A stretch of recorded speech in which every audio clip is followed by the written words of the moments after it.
La fábrica del futuro tendrá solo 2 empleados, un hombre y un perro. El cometido del hombre será dar de comer al perro y el cometido del perro será cuidar de que el hombre no toque el ordenador. En un mundo en el que ya cada vez estamos más viviendo, en el que los ordenadores y las máquinas lo van a hacer todo, hay una pregunta que usted debe formularse. Ya lo sabe, aquí en Pensamiento Positivo creemos más en las buenas preguntas que en las buenas respuestas. Así que la pregunta es, ¿cómo me adapto yo a un mundo en el que prácticamente todo lo van a hacer los ordenadores, lo van a hacer las máquinas? Hay otra muy buena pregunta y es, ¿cómo me adapto a un mundo en el que Asia está tomando la batuta y está dirigiendo la escena mundial? Hoy en Pensamiento Positivo vamos a hablar de cómo todo va a cambiar. Es más, vamos a hablar de cómo todo, de hecho, ha cambiado ya. El sistema social y económico se está transformando a una velocidad vertiginosa. Y hoy en Pensamiento Positivo le invitamos a que comprenda este cambio para que pueda adaptarse. Mi nombre es Sergio Fernández y esto, ya lo saben, esto es mucho más que un programa de radio. Esto es una tribu y su nombre es Pensamiento Positivo. Pensamiento Positivo, el programa de ABC Radio sobre desarrollo personal. Sergio Fernández. ¿Es usted de los que se pregunta quién se ha llevado su empleo? ¿Es usted de esos que piensa que no es tan importante dominar la tecnología? ¿Es usted de esos que piensa que esta crisis pasará? Pues bien, nosotros en Pensamiento Positivo creemos que esto no es una crisis, que esto es más bien un fenómeno, un cambio de era que se llama globalización y que ha venido para quedarse. Si quiere comprender por qué se llama globalización y por qué hay ciertos factores que hacen que nada vaya a volver a ser igual que antes, quédese con nosotros. Hemos llamado a varias personas para comprender este espectacular cambio de era y para poder adaptarnos. La primera de ellas, Julián Pavón, doctor ingeniero industrial por la Universidad Politécnica de Madrid y que dice de sí mismo en la contraportada de su libro que hay 2 frases que le emocionan. Una, que nada humano me es ajeno, y otra, carpe diem. ¿Podemos vivir en el carpe diem, Julián, en un mundo que está cambiando tan deprisa? Precisamente porque está cambiando tan deprisa tenemos que vivir el carpe diem, pero sin perder de vista nuestra adaptación a los cambios. Por lo tanto, tenemos que compatibilizar una vida intensa en el presente, pero pensando también en qué necesitamos para el futuro, para un futuro que realmente es cada vez más incierto y más cambiante. Julián ha venido a hablarnos de su libro, que se llama China, Dragón o Parásito, ¿quién se ha llevado mi empleo? Es un libro, Julián, que sinceramente me ha dejado estupefacto. No sabía la profundidad del cambio que está teniendo lugar y este libro me ha ayudado a comprenderlo. Lo que además de estupefacto, te seré sincero, Julián, me he quedado un poco diciendo, ¿hay solución? Y mira que te lo pregunta el que dirige Pensamiento Positivo, ya es grave, pero realmente es ante todo este cambio que está sucediendo en el que Asia está tomando la batuta del mundo, yo, europeíto, que ando por aquí, ¿puedo hacer algo en mi día a día? Pues hay 3 dimensiones. Una que es personal y de la que hablaremos, que tiene que ver mucho con la ética, la actitud, los valores que realmente necesitamos para este cambio de era, y otros que nos trascienden, que son de carácter institucional. Ahí Europa está fallando, no está sabiendo responder a los retos del cambio de era. La toma de decisiones en Europa es un desastre. Estamos siendo incapaces de crear la Unión Federal Europea imprescindible.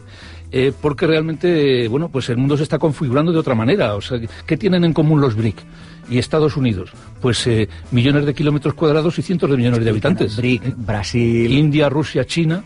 Mientras que realmente nosotros seguimos siendo pues polimorfos, o sea, realmente de hecho aquí un polimorfismo nacionalista, donde los alemanes, los franceses, los catalanes, los vascos, los españoles, seguimos aferrados a nuestro nacionalismo, incapaces de trascenderle y generar una respuesta a los desafíos globales que nos están presentando los BRIC y específicamente China. Eso en lo institucional.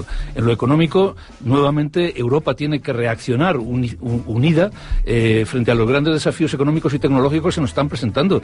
Uno de los problemas, y después Enrique Dans nos podrá hablar de esto, pues es lógicamente que Europa se está quedando fuera de las grandes empresas en Internet. Ni Facebook, ni Google, ni Microsoft, ni Amazon son empresas europeas. ¿Dónde están las empresas europeas de las tecnologías de la información y las comunicaciones?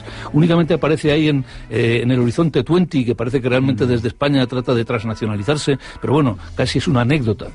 Y después está el tema de lo personal, donde realmente, bueno, pues ahí sí que creo que entra mucho en el tema de pensamiento positivo y donde tenemos que enfatizar la necesidad de rearmarnos éticamente. Pues a eso pasaremos a hablar dentro de un ratito. Estamos también con Enrique Dans, este libro que se llama Todo va a cambiar, que no solo le pueden encontrar en papel, editado en Deusto, sino que además Enrique lo ha colgado para que cualquier persona lo pueda leer en Internet.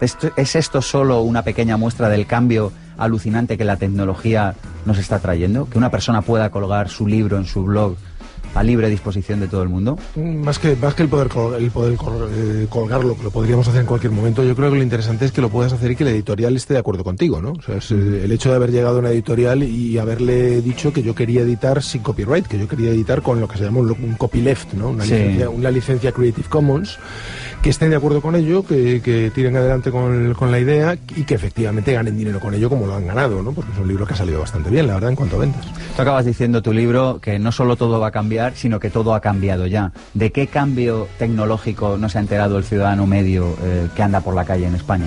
Yo creo que hablamos de un cambio con una dimensión enorme, ¿no? Y a mí me encanta porque antes hablando con Julián la verdad es que aprendes siempre, aunque simplemente le pidas fuego, yo creo que aprendes algo.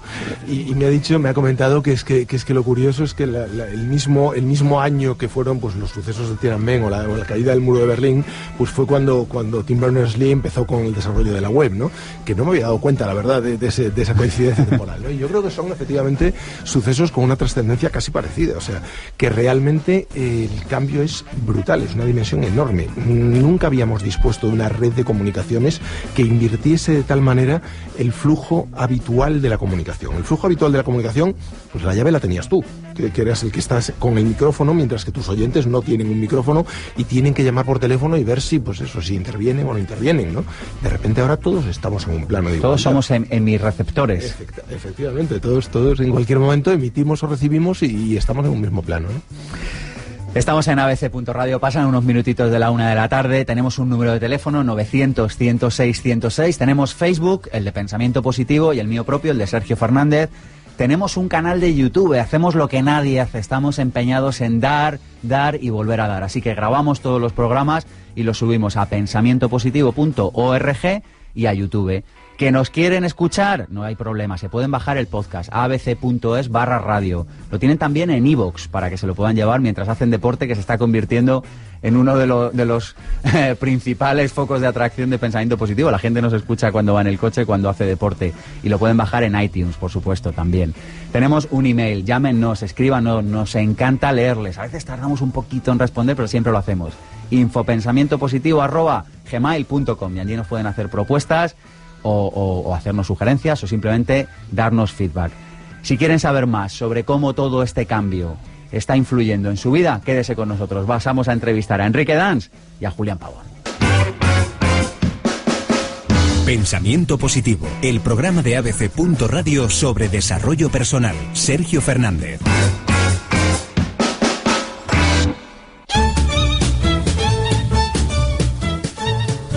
Vamos con la introducción al tema del día. Hoy vamos a hablar de dos libros. Vamos a hablar de uno que se llama Una nueva mente. Lo mencionamos en otro programa recientemente. Este libro para mí tiene muchas cosas interesantes, pero una de ellas es que te contextualiza cómo está cambiando el mundo. Y habla, Daniel Pink habla de las 3 A's y dice: Asia, abundante, automatización. Dice, Asia va a cambiar el mundo tal y como lo veníamos comprendiendo. Abundante, es decir, un mundo en el que cada vez es más barato fabricar productos y cosas físicas, necesariamente cambia las reglas del juego para todos. Y automatización, la broma que hacíamos al principio del programa. Un mundo en el que casi todo lo van a hacer las máquinas nos obliga a formularnos una pregunta, y es: ¿cómo voy a desarrollar una profesión, un trabajo, un aporte al mundo con sentido, con significado? La segunda idea del día de hoy la sacamos de este libro, que para mí es un libro de cabecera si quieres comprender cómo está cambiando el mundo. El libro se llama Funky Business. El apellido de los señores que lo escriben es impronunciable, así que no haré el ridículo en este sábado por la mañana en la radio. Y él habla de las tendencias. Estos autores hablan de las tendencias que van a cambiar el mundo. Dicen, viene el tsunami de lo barato, viene un mundo en el que domina la mujer, la evolución del término femenino se pasa a lo masculino, es decir, un mundo en el que todas las habilidades blandas cada vez son más importantes. Vamos hacia un mundo de solteros, vamos hacia un mundo de ciudades, vamos hacia un mundo diverso, afirman en Funky Business estos dos autores. Vamos hacia un mundo en el que Norteamérica, sigue estando por encima, al menos de momento, del resto del mundo. Habla de un mundo, ellos, en el que el comercio va a ser cada vez más emocional, donde la importancia del alma en el comercio va a tener cada vez más importancia. De verdad es un libro clave si quiere comprender por dónde van los tiros en este mundo. Y por último, una idea para mí revolucionaria. Un mundo en el que estamos entrando, en el que todo sucede cada vez más rápido y el tiempo que media entre que pensamos algo y que eso se materializa es cada vez menor. Y en un mundo en el que sucede esto, hemos de formularnos muchas preguntas inteligentes. Una de ellas la he mencionado antes. ¿Qué significado, qué sentido aporta usted a la vida de otras personas? Arrancamos con la entrevista con Enrique. Ahora sí que sí.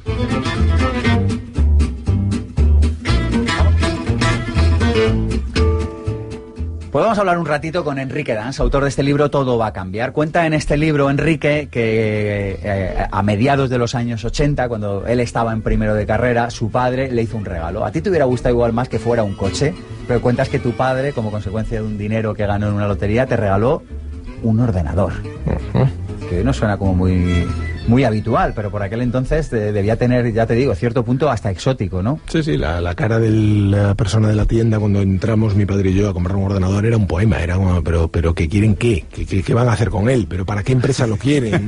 No, para casa. Y era rarísimo, vamos. Y eso cambió tu vida para siempre. Sí, o sea, yo creo que el enfrentarme a ese ordenador, pues como te enfrentas con un cacharro que no sabes usar, evidentemente, que empiezas a autoenseñarte, ¿no? Y a formarte como usuario. La verdad es que estudié pues un par de cursitos de programación después, pero al principio no. Y un poco el cómo te enfrentas a eso y el cómo te metes en algo que estás convencido de que tiene muchísimas posibilidades y que se las vas viendo a lo poquito, ¿no? Yo creo que es algo, la tecnología es algo de retorno rápido en muchos casos. ¿De qué cambio garrafal nos ha dado cuenta el ciudadano medio? Es decir, ¿es necesario tener blog? ¿Es necesario tener email? Es que hay gente que todavía esto se lo pregunta, Enrique. ¿Qué pasa si no tienes todo esto? Pues que si te excluyes, la exclusión digital es peor que el ostracismo de los griegos, ¿no? O sea, cuando te condenaban al ostracismo, te condenaban a abandonar el poblado, ¿no? Pues si te excluyes de la tecnología, realmente estás condenándote a un sistema en el cual pues puedes contribuir muchísimo menos, pierdes un montón de ventajas potenciales, estás, digamos que condenándote a una vida menos relevante en todos los sentidos. Uh-huh. ¿Hay una correlación, Enrique, entre el nivel de renta y el nivel de alfabetización digital? La hay, pero no es necesariamente cierto que sea así. Quiero decir, lo que más nos afecta en nuestro entorno cercano, sobre todo en España, no es gente que se excluye por no llegar en cuanto a nivel de renta para poder tener un ordenador o para poder... Es gente que realmente la causa mayor que se cita para la exclusión es gente que lo que dice es que no le interesa, que no lo ven claro, que no entienden la propuesta de valor de esta historia. Uh-huh. ¿Qué recomendarías para alfabetizarnos digitalmente? Es decir, si tuvieras, imagínate que ahora hay una persona que nos está escuchando y dice, venga, va, me voy a poner las pilas, entiendo que el mundo no es como era, entiendo que necesito entender de ordenadores, que ya suena rara esta expresión, entender de ordenadores, ¿no? Pero ¿qué le recomendarías? ¿Qué debe conocer? ¿Por dónde debe empezar? Yo creo que hay que meterse desde un punto de vista muy práctico, tocar todo mucho y no tener demasiados miedos, ¿no? O sea, lo primero que tienes que pensar es cómo entra la información en tu vida. O sea, ¿tú qué haces? Pues lees periódicos, ¿cómo te informas, no? Pues seguramente hay muchas ventajas en informarte de muchas cosas a través de la web y en consolidarlas en una herramienta. Por ejemplo, pues un reader, Google Reader, por ejemplo, es una herramienta que te permite consolidar tus fuentes de información e ir guardando aquellas que te han interesado. Simplemente coleccionar las noticias que te han interesado te va a dar una ventaja, y es que cuando quieras recurrir de vuelta a esas noticias y digas, ¿dónde leí yo esto que no me acuerdo, no? O que hablaba de no sé qué, pues tienes un sitio donde hacer una búsqueda, un cajón desastre ahí donde poder encontrar aquello que leíste y que te interesó, ¿no? Una buena forma de organizarte, el cómo captas esa información, ¿no? ¿Qué más herramientas recomendarías para una persona que quiera alfabetizarse? ¿Por dónde debería empezar? Empezar por ejemplo, por tener todo aquello que le encanta, que le gusta, que encuentra en la web y que le parece algo que puede volver porque le ha gustado esa dirección web, no guardarla en los favoritos de su ordenador, guardarla en un repositorio online de favoritos, ¿no? En Google Bookmarks o en Delicious o una herramienta de este tipo, te va a permitir que desde cualquier máquina, desde cualquier ordenador del que tú entres, tus favoritos estén ahí y no estén simplemente, pues eso, en el ordenador que has dejado en casa o que tienes en el trabajo, ¿no? O sea, yo creo que hay herramientas que lo que hacen es un poco sistematizar la forma en la que tú te relacionas con la información que anda por ahí. Hablábamos antes de que te regalaran un ordenador y que eso pues te dio otra perspectiva del mundo. ¿Cuál sería ese regalo? O sea, un padre una madre que nos esté escuchando ahora y que diga, yo quiero hacerle ese regalo a mi hijo que le puede cambiar la vida. ¿Cuál sería ese regalo hoy, Enrique? Es difícil. Yo creo que en este momento lo que te cambia es el momento en el que entras en relación con determinadas tecnologías. Seguramente la tecnología que más cambia en este momento la forma que tenemos de ver el mundo es el teléfono móvil, pero no como teléfono móvil, sino como ordenador pequeño, ¿no? Realmente. O sea, la idea del smartphone, el smartphone es en realidad un ordenador de bolsillo que, pues bueno, incidentalmente también sirve para hablar por teléfono. Pero si tú ves cómo lo usan los jóvenes, lo que más hacen no es hablar por teléfono. De hecho, solo llaman por teléfono en caso de emergencia prácticamente, ¿no? Sí. Pero lo que están es todo el rato utilizando datos, ¿no? Entonces, ¿qué tienes que hacer si quieres que tus hijos pues se incorporen a esto? Pues hacer que se incorporen lo antes posible, ¿no? Y que empiecen a manejar tecnología de una manera que se encuentren lo más cómodo posible, ¿no? Que prueben, pues eso, con el smartphone lo antes posible, que empiecen a relacionarse con gente o a utilizarlo, pues de una manera que les resulte completamente natural, ¿no? Uh-huh. Hay una frase que dice así, dice, si crees que lo tienes todo bajo control, es que no vas lo suficientemente deprisa. Alguien que esté escuchándonos ahora y que diga, yo creo que tengo todo más o menos bajo control, ¿significa que se ha perdido algo?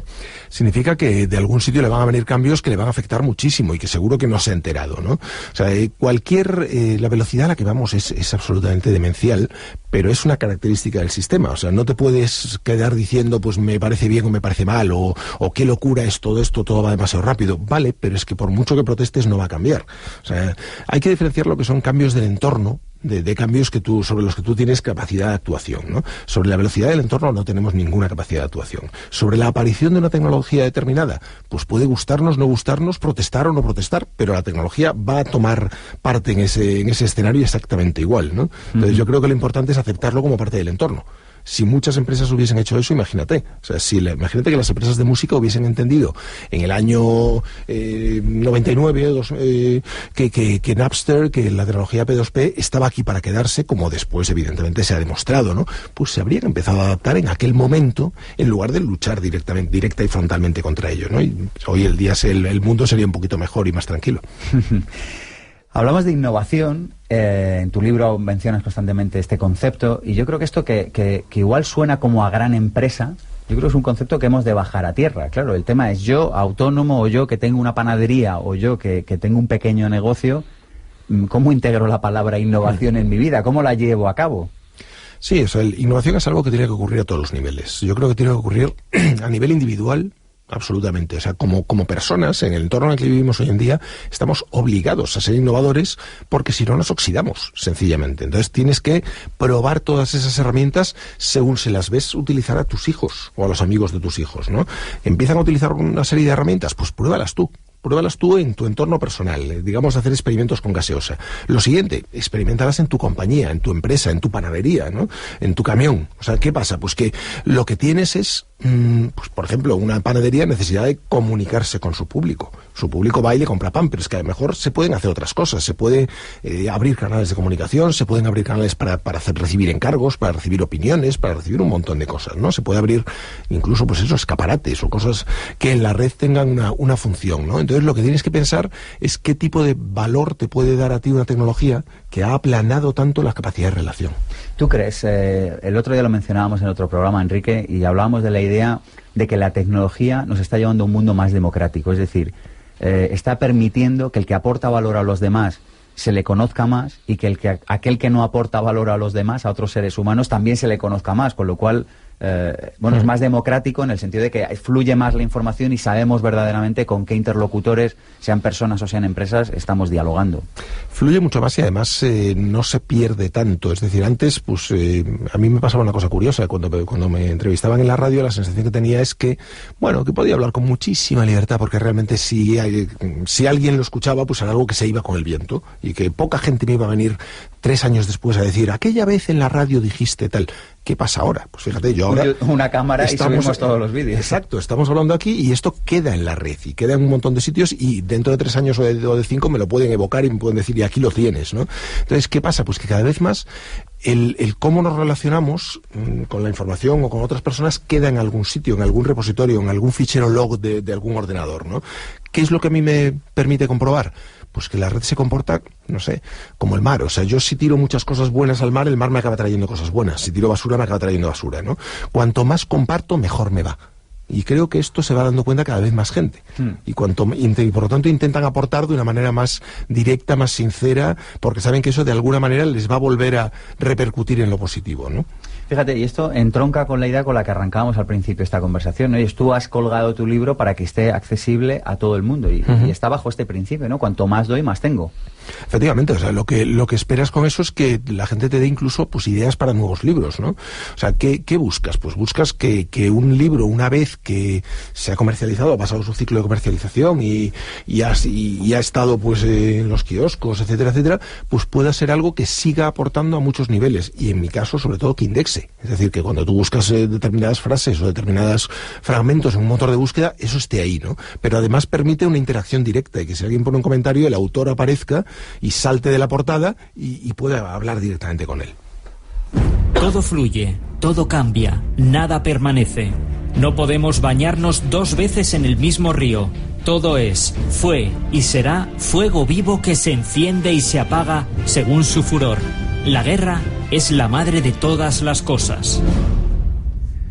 Así que todo fluye, todo cambia. Ya lo decía Heráclito hace mucho tiempo, pero parece que estamos en un momento en el que todo cambia mucho más deprisa.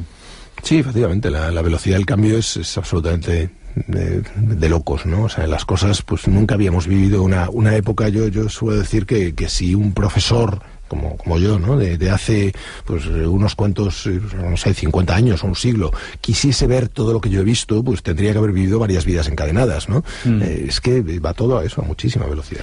Hay unas frases que nos han encantado en tu libro. Todo lo que podía inventarse ya se ha inventado. Lo dijo el comisario de la Oficina de Patentes y Marcas de Estados Unidos. Visionario, ¿eh? Un gran visionario. Sí, sí. Todo lo que podía inventarse ya se ha inventado. Dices también, recoges una frase que dice: no existe ninguna razón por la cual una persona podría querer tener un ordenador en su casa. Fundador, CEO y presidente de Digital Equipment en 1977. Tengo una cierta colección de frases de ese tipo, porque las utilizo muchas veces para despedir el curso, y le digo a los alumnos: a ver, toda esta gente que estamos citando aquí con esas frases, no os engañéis, son gente que en su momento eran influyentes, eran pues gente inteligente, sin duda, no es que fueran tontos, no, pero hoy estamos aquí pudiendo hacernos unas risas con esas frases porque no fueron capaces de ver la magnitud del cambio. Y eso es lo importante. O sea, yo intento que mis alumnos sean capaces de ver la magnitud del cambio. ¿Hay alguna que te guste más que otras? A mí me ha hecho mucha... Dice, los aviones son juguetes interesantes, pero no tienen ningún valor militar. Un estratega militar francés, comandante de la Primera Guerra Mundial.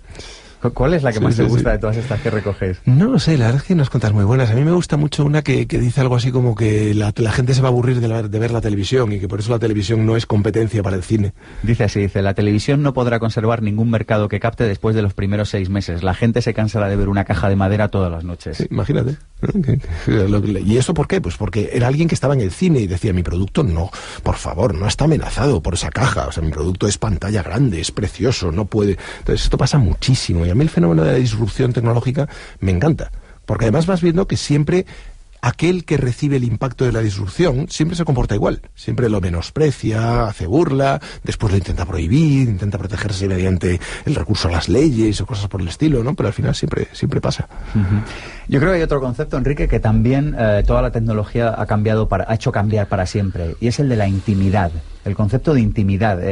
Antes las personas teníamos intimidad, hoy con las redes es realmente complicado. Yo creo que el concepto de antes es la clave. Mira, acabas de decir, antes las personas teníamos intimidad. No es real, o sea, mucho antes vivíamos en pueblos muy pequeñitos y precisamente no teníamos intimidad. Todo el pueblo sabía lo que hacías, con quién estabas casado, si te iba bien o te iba mal, dónde trabajabas y cuántos hijos tenías, ¿no? Después fue cuando empezamos a irnos cada vez a ciudades más grandes y los pueblos empezaron a crecer, y la intimidad, digamos, la privacidad apareció por accidente. Es un accidente histórico, es algo que aparece cuando el ancho de banda mental que tienes no te permite procesar toda la gente que tienes alrededor, que todos viven en pueblos pequeños. Bueno, de hecho, el manifiesto Clutrain, en cierto modo, habla de esto, ¿no? De que estamos volviendo a cómo era a cómo funcionaba todo esto mucho antes, ¿verdad? Si queremos que todo siga como está, es necesario que todo cambie. Giuseppe Tomasi di Lampedusa. Así que si queremos que todo siga como está, es necesario que todo cambie. Sí. O sea, es evidente que hay muchos factores en las ecuaciones de poder que están dándose cuenta de que esto no es sostenible, no es fácilmente sostenible, ¿no? Entonces yo creo que lo que están intentando, pues lo que vemos son presiones muy importantes, por ejemplo, de las estructuras tradicionales de poder para poder controlar la red, por ejemplo, ¿no? O sea, la red es un enorme vehículo de cambio, lo hemos visto, ¿no? Cambia a las personas, cambia a las empresas y cambia a la sociedad en su conjunto, ¿no? Entonces, ¿qué pasa? Pues que ahora lo que vemos son intentos de las estructuras convencionales por poder controlar esa red. Intentos que al final van a ser infructuosos, pero que desde luego mientras ocurren dan mucho la lata, ¿no? Bueno, yo lo que quería es hacer algunos comentarios, algunas de las cosas que se han ido diciendo hasta ahora, sobre todo por si tenemos que debatir, ¿eh? En primer lugar, en relación con el libro de Una nueva mente, hay un concepto con el que no estoy de acuerdo, ¿eh? Es que realmente estamos en la sociedad de la abundancia, ¿eh? Creo que vamos a un proceso de escasez, donde fundamentalmente la escasez se va a manifestar en las materias primas y como consecuencia fundamentalmente de dos hechos: de que nunca la humanidad ha crecido tan deprisa. Somos 1.000 millones más de personas cada 12 años, ¿eh? En el año 87 éramos 5.000 millones, en el año 99 6.000 millones, en el año 2011 7.000 millones, ¿eh? Y además a este ritmo de 1.000 millones de personas cada 12 años, se suma el hecho de que un tercio de la población, 2.500 millones, están creciendo a un ritmo del 10%.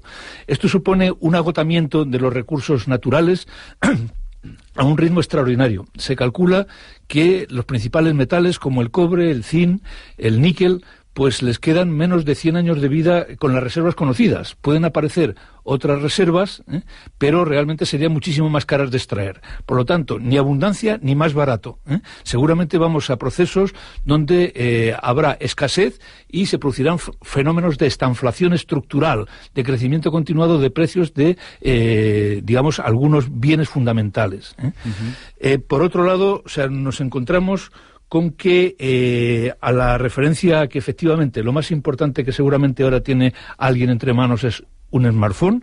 Estoy absolutamente de acuerdo, ¿eh? Fijaos que nunca ha estado todo el conocimiento del mundo en la palma de una mano. Ahora cabe todo el conocimiento del mundo en la palma de una mano. ¿Cuáles serán las sociedades que vayan a triunfar? Aquellos que sepan transformar la información, que es lo que está en el smartphone, en conocimiento. Y esa es la clave, y eso no es automático. Eso es lo más difícil de hacer. Transformar la información, que es lo que cabe en la palma de la mano, en conocimiento. Fíjate que realmente en un smartphone hay más tecnología que la que se utilizó en mandar un hombre a la luna, ¿eh? Es decir, realmente en capacidad, digamos, de automatismos y electrónica, ¿eh? Entonces, bueno, pues realmente, de hecho, esto es un cambio radical, pero lo que tenemos todos en la mano es información. Lo que va a ser muy difícil es educar, a que esa información se vaya transformando socialmente en conocimiento. Vamos a pasar a charlar un ratito con Julián Pavón y seguimos. A veces cuando innovas, cometes errores. Es mejor admitirlos rápidamente y seguir adelante apostando por tus otras innovaciones. Pensamiento Positivo es el programa de desarrollo personal y psicología práctica de ABC.radio. Cada sábado de 1 a 2 de la tarde con Sergio Fernández. Recuerda que puedes descargarte los podcasts para escucharnos siempre que quieras en abc.es/radio, en iTunes y en iVoox.com. Y si lo prefieres, puedes vernos posteriormente en nuestro canal de YouTube Pensamiento Positivo 1 y en www.pensamientopositivo.org. Pensamiento Positivo con Sergio Fernández.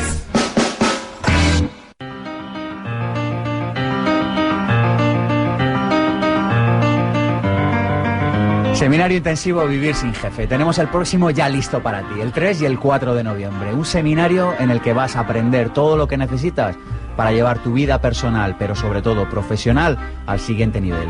Vamos a trabajar sobre tus miedos, vamos a trabajar sobre tu plan de negocio, vamos a trabajar con herramientas de marketing que te van a permitir aumentar tu facturación de manera inmediata cuando acabes el seminario. Vas a conocer otros emprendedores que, como tú, quieren llevar su vida profesional y su negocio al siguiente nivel. Vente, tienes toda la información en pensamientopositivo.org. El precio, espectacular, 397 € si dices que vienes de la tribu de Pensamiento Positivo. ¿Dónde nos contactas? Pues muy fácil, en sergio@vivirsinjefe.es. Y recuerda que te puedes traer un invitado completamente gratis y también que el seminario está garantizado por mí. Si no te gusta, si no cumple tus expectativas, te devuelvo el dinero. Vente, de verdad, es una experiencia alucinante. Te esperamos en Vivir sin Jefe, el 3 y el 4 de noviembre. Toda la información en pensamientopositivo.org. Pensamiento positivo, la propuesta. Y del otro lado del teléfono tenemos a Juan Carlos Cubeiro, amigo de la tribu de Pensamiento Positivo, enciclopedia con piernas. Juan Carlos, ¿de dónde sacas tiempo para leer tanto? Cada vez que abro mucho. Cada vez que abro tu blog me frustro un poquito más. Digo, alguien que saca tiempo de yo no sé dónde para leer todos esos libros. Bueno, es un disfrute como el que estabas diciendo ahora mismo, o sea que sí, siempre hay que disfrutar con lo que hacemos. Claro que sí. Juan Carlos, hoy estamos hablando de cómo el mundo está cambiando con la tecnología, con Asia, de cómo estamos abandonando un modelo que era el capitalismo, estamos yendo hacia un nuevo modelo que es el del talento. Haznos propuestas para entender todo esto, Juan Carlos. Bueno, por supuesto el libro de Julián Pabón que estabais comentando, es un libro magnífico, se lee muy rápido, tiene claves que sorprenden. Julián es muy provocador en el mejor sentido del término, es uno de los libros que evidentemente hay que leer. Yo recomendaría también el relativo a la motivación de Daniel Pink, porque nos enseña que la motivación precisamente tiene que venir de dentro, en la línea de Vivir sin Jefe, lo que nos cuentas, y no tanto vivir de fuera, de pensar que tiene que ver con el palo y la zanahoria. Sí. Y por tanto la sorprendente verdad sobre qué nos motiva es un libro muy interesante también para entender el talento y lo que está cambiando. Y para ponernos en valor, que siempre es importante en el talento, yo recomendaría el del arte de cautivar de Guy Kawasaki, porque desde la modestia, desde la humildad, nos enseña a influir sobre otros, con lo cual también es muy importante en estos tiempos que corren. El arte de cautivar no lo he leído. Este es el de Kawasaki, es el del arte de emprender también, ¿verdad? También, sí. Y en inglés se llama enchantment, o sea, encantamiento, pero aquí la editorial lo llamó el arte de cautivar, precisamente para seguir la línea con el arte de emprender. Yo creo que es mejor título todavía. Muy bien, Juan Carlos, pues muchísimas gracias y hasta otro día. Muchas gracias, Sergio, que vaya muy bien. Gracias, hasta otro día.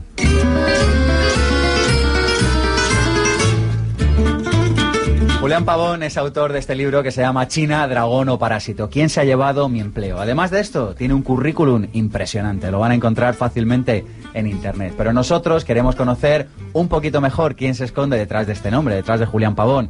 ¿Y a quién hemos llamado? Pues ya lo saben, a Cristina Serrato y a sus biografías con alma.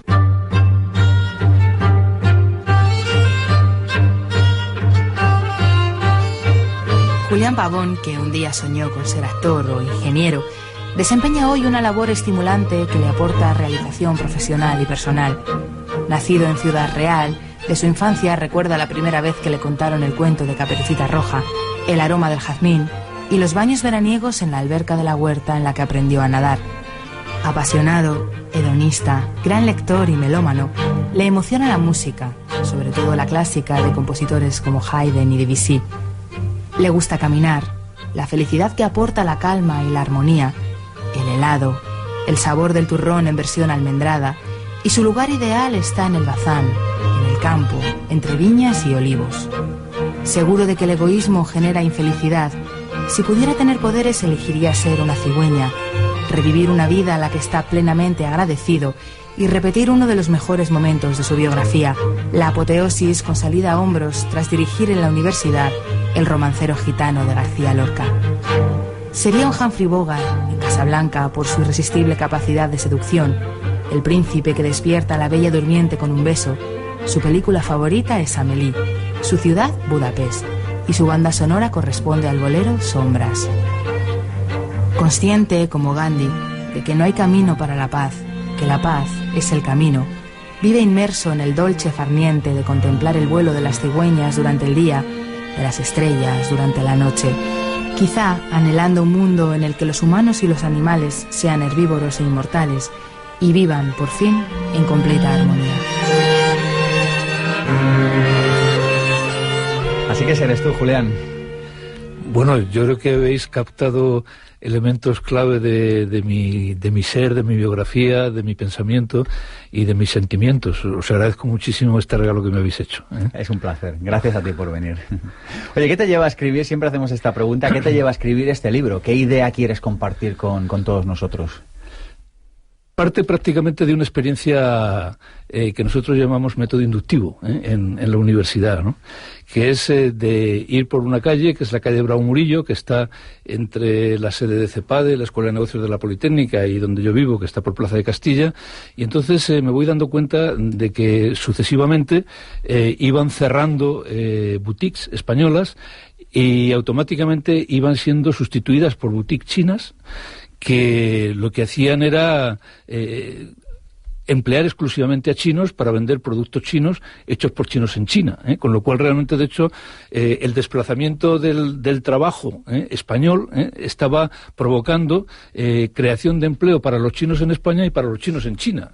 Entonces, bueno, pues a este fenómeno le llamé el modelo parasitario chino, porque esto se acompaña con el hecho de que nuestro dinero, el que dejamos en las boutiques chinas, pues a través de los bancos chinos se canaliza hacia China, que está haciendo que en estos momentos tenga 3 billones y medio de dólares de reservas. El 40% de las reservas mundiales las tiene en momento China, con lo cual se ha convertido en el banquero del mundo y está comprando el mundo. O sea, está comprando Latinoamérica, está comprando África, está comprando la deuda de los Estados Unidos, está comprando nuestra propia deuda y generando una dependencia mundial espectacular. ¿Y qué puede hacer el tendero de la calle Bravo Murillo ante este panorama? Es decir, en lo micro, porque en lo macro, bueno, tu libro deja los pelos de punta, y en lo micro, ¿qué hace ese tendero? ¿Le queda alguna solución? Bueno, ahí, desde tu punto de vista, creo que realmente uno de los capítulos del libro se llama El decálogo de los intangibles, porque claro, la ventaja de los chinos es exclusivamente, prácticamente, de precio. Sin embargo, los intangibles son mucho más, y realmente en España, en Europa en general, lo que tenemos que hacer es funcionar con intangibles. ¿Cuáles son los intangibles? Marca, diseño, calidad, tecnología, servicio postventa, empresariedad, internacionalización, innovación, excelencia en la gestión. Entonces, bueno, pues realmente una combinación de eso aplicada a la pequeña empresa, pues puede ser útil cuando realmente la forma de competir de los chinos hasta ahora es casi exclusivamente por el precio. Ellos no saben competir todavía en muchos sectores, aunque realmente van ganando terreno también en estos temas, ni por marca. Es decir, bueno, pues ahora están tratando de promocionar una marca que compita con Zara, que se llama Mulaya, pero hasta que llegue realmente, de hecho, a desplazar a Zara, imaginaos el camino que les queda, ¿no? Das por hecho que la desplazará.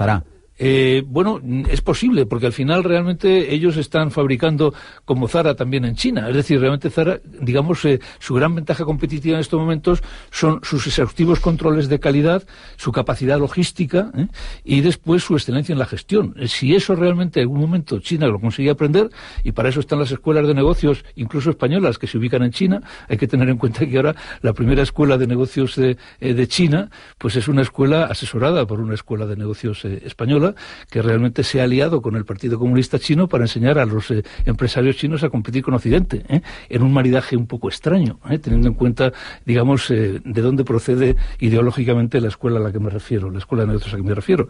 Pero bueno, ahí estamos, ¿no? O sea, de hecho, entonces, claro, los chinos seguramente irán aprendiendo también a competir por intangibles, pero mientras tanto, ahí tenemos una gran ventaja, es decir, calidad, diseño, servicio por venta, proximidad al consumidor. O sea, realmente, de hecho, el chino, bueno, pues una de las ventajas que tienen las peluquerías españolas respecto de las chinas es que, digamos, es que te entiendes con el peluquero. Claro, y a las señoras les gusta hablar en español con la peluquera, y sin embargo con los chinos todo es como mucho más pasivo. En fin, ese tipo de intangibles, que realmente no tienen que ver con el precio, es lo que cada empresa tiene que identificar cuáles son sus fortalezas para competir con los chinos, que sabemos que en estos momentos lo único que realmente tienen como gran fortaleza es el precio. O sea, que cualquier competición a precio está sentenciada de antemano a perder. Prácticamente sí, o sea, yo creo que realmente, de hecho, además esto es, digamos, una tendencia universal, es decir, los países desarrollados tienen que aprender a competir por intangibles, pero uno de los grandes problemas de España es que España tradicionalmente no ha sabido en sus empresas competir por intangibles. Ahí tenemos, por ejemplo, incluso imágenes país que realmente están vinculadas a intangibles. La imagen de Japón está vinculada a la calidad, sí. La imagen de Alemania está vinculada a la tecnología, la imagen de Italia está vinculada al diseño, o sea, todo intangibles. a qué imagen identificamos, con qué imagen identificamos en estos momentos España dentro de los intangibles. ¿Cuál sería? Pues realmente, de hecho, en estos momentos es muy pobre, o sea, es muy pobre. Es, digamos, una imagen, pues, digamos, que seguramente no se corresponde con la realidad, porque el tema de la imagen en ocasiones hace que realmente la realidad y la imagen no se correspondan. Pero España, pues, ha sido un poco el mundo de la chapuza, el mundo de la copia, el mundo del diseño no original, la imagen de la empresa seguidora, la ausencia de multinacionales que en los últimos 15, 20 años se ha ido, digamos, compensando con multinacionales importantes que han salido al exterior, pero realmente, bueno, no hemos sabido vender eso que llamamos la marca España, ¿no? Vinculada a importantes intangibles como marca, calidad, diseño, tecnología, servicio por venta, emprendeduría, internacionalización, etcétera. Me hablabas antes fuera de antena de que hace falta un rearme moral. ¿En qué consiste esto? Bueno, es que la crisis que actualmente estamos padeciendo tiene, digamos, una raíz moral. O sea, en estos momentos estamos viendo cómo... Es una crisis como consecuencia de la confusión de los valores. Exactamente. O sea, y ahí seguramente tenemos que volver a mirar a Oriente. Es decir, Oriente tiene grandes amenazas, pero también realmente es una fuente de sabiduría. Fijaos que... Cuando hablamos de Oriente hay 3 corrientes de pensamiento que están condicionando el pensamiento oriental, específicamente el chino y el indio. Son el de Confucio, que realmente lo que predica es la armonía social.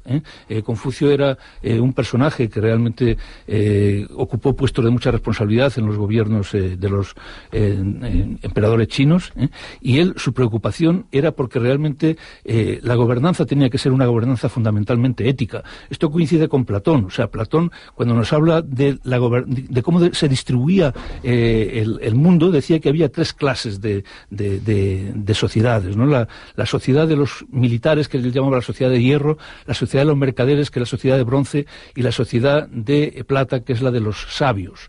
Y para Platón, ¿qué era un sabio? Un sabio era una persona que realmente aunaba conocimiento y bondad. Y entonces Platón decía, esos son los que tienen que dirigir la gobernanza, esos son los políticos que deben dirigir el mundo, los que, digamos, combinan conocimiento y bondad. Cuando la situación se trastoca y entonces son los mercaderes los que toman el poder o los militares los que toman el poder, el tema, digamos, no funciona. Y en estos momentos es que los sabios, en ese sentido de conocimiento más bondad, de conocimiento más ética, no son los que realmente tienen la gobernanza del mundo, sino que son los mercaderes. En estos momentos son los valores del mercado los que están sustituyendo a los valores del conocimiento de los sabios platónicos. Bueno, pues Confucio realmente estaba en esa línea con Platón, eran prácticamente además coetáneos, siglo V antes de Cristo prácticamente. Y entonces realmente, de hecho, pues Confucio tenía obsesión de la armonía social. Después estaba Lao Tse, que era la armonía con la naturaleza, que realmente en el Tao Te Ching, o sea, pues lo que plantea es esto, que el hombre tiene que tener, era, digamos, el primer gran ecologista del mundo, ¿no? O sea, es fundamental la armonía del hombre con la naturaleza. Y luego la armonía del hombre consigo mismo, que es Buda a través de la meditación. Bueno, pues realmente, de hecho, ahí tenemos una fuente impresionante de ética, ética universal, que además en estos momentos tenemos un gran desafío, que es que tiene que ser una ética laica, porque realmente la ética la hemos vinculado mucho a la religión. En estos momentos la religión está en retroceso, pero sin embargo la ética religiosa es necesaria, es decir, la religión está ejerciendo, aunque no sea religioso, un papel extraordinario desde el punto de vista ético en la sociedad, pero evidentemente la religión va perdiendo posiciones en relación a un aumento del laicismo. Entonces hay que reinventarse una ética laica que no va a estar nunca en contradicción con los grandes valores religiosos, pero que realmente no estar basada en el premio y en el castigo de un Dios que realmente te juzga por tus actos, sino tiene que ser mucho más humanista. Las especies que sobreviven no son las más fuertes ni las más inteligentes, sino las que mejor se adaptan al cambio. Charles Darwin.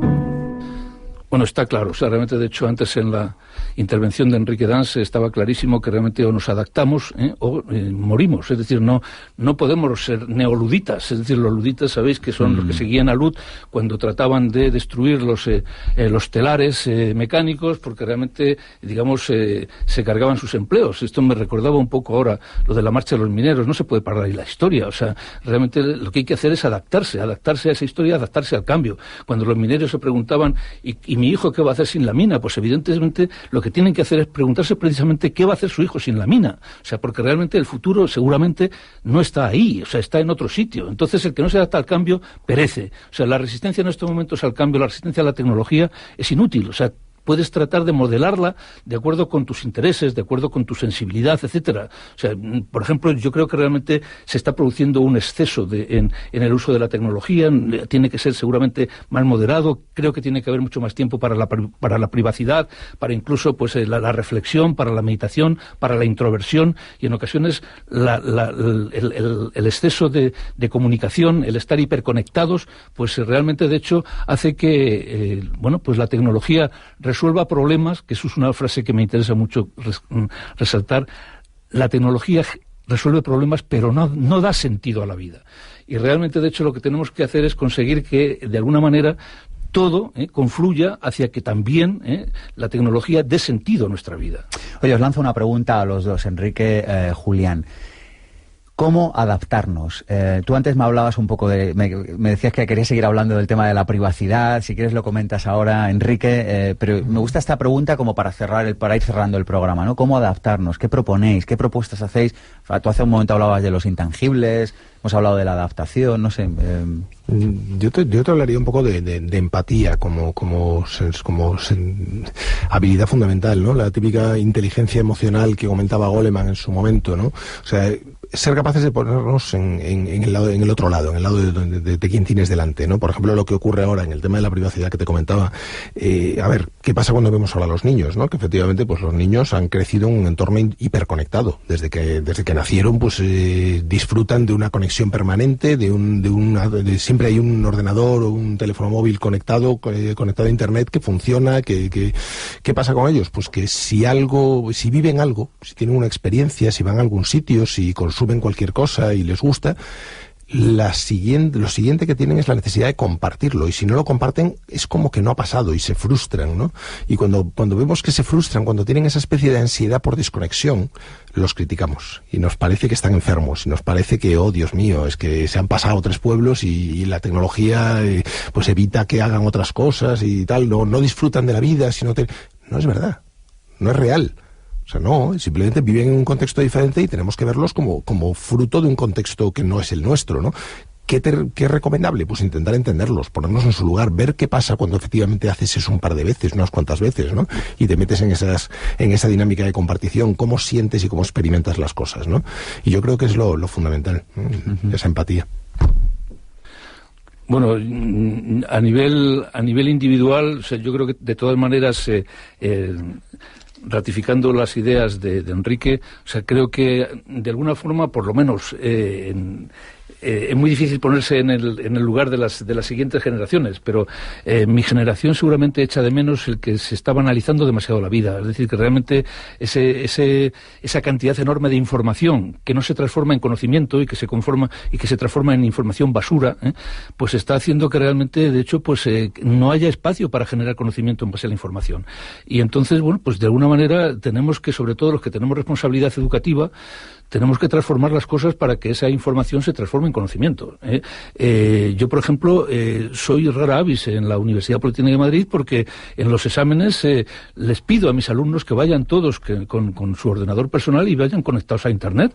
Es decir, realmente, y eso, de hecho, dicen, yo les pregunto, ¿y cuántos profesores hay que hagan eso? Se les preguntaba a los alumnos que están en posgrado, y ellos me dicen, pues ninguno. O sea, de hecho, en una Universidad Politécnica de Madrid. O sea, porque realmente yo decía, oye, pero si es que ahora yo lo que quiero es que tengáis la chuleta universal. Antes realmente lo que tratábamos era de ver si enganchamos a un alumno copiando, pero que no. O sea, que la chuleta universal que tengáis a vuestra disposición, ¿eso qué exige? Pues que, lógicamente, el diseño del examen tiene que ser de otra manera.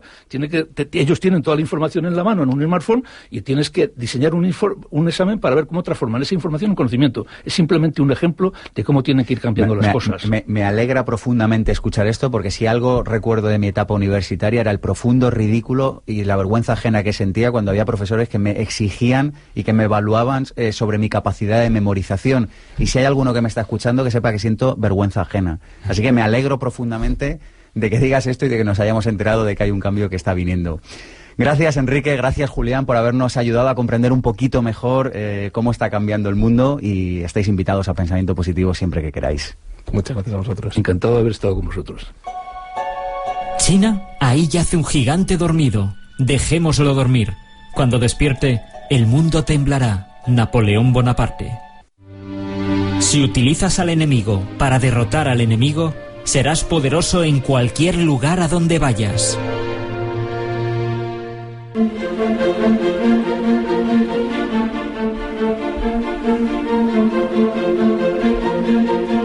Pensamiento positivo, el cierre. Hemos aprendido multitud de ideas en esta bonita mañana de sábado. Hemos aprendido que cuanto más comparto, más me devuelve la vida. Juan Carlos Cubeiro nos ha recomendado varios libros, China, Dragón o Parásito, La sorprendente verdad sobre lo que nos motiva y también El arte de cautivar. Yo por mi parte les recomiendo también de Todo va a cambiar. Hemos aprendido que estamos viviendo más una crisis de valores que una crisis económica, que necesitamos un rearme moral en Occidente. Y hemos recordado esta bonita frase de Lampedusa: si queremos que todo siga como está, es necesario que todo cambie. Este programa ha sido posible gracias a un equipazo de primera que lo componen estas personas: Mónica Galán, Ada García Coc y Alberto Peña, Chavarino con la producción, Armando Mateo con los cortes de voz, Cristina Serrato con las presentaciones, con las biografías con alma de nuestros invitados, y Andrés Triano haciéndonos la cámara y ayudándonos con la edición de los vídeos. En el control ha estado Daniel. Mi nombre es Sergio Fernández y esto, ya lo saben, esto es mucho más que un programa de radio. Esto es una tribu y su nombre es Pensamiento Positivo.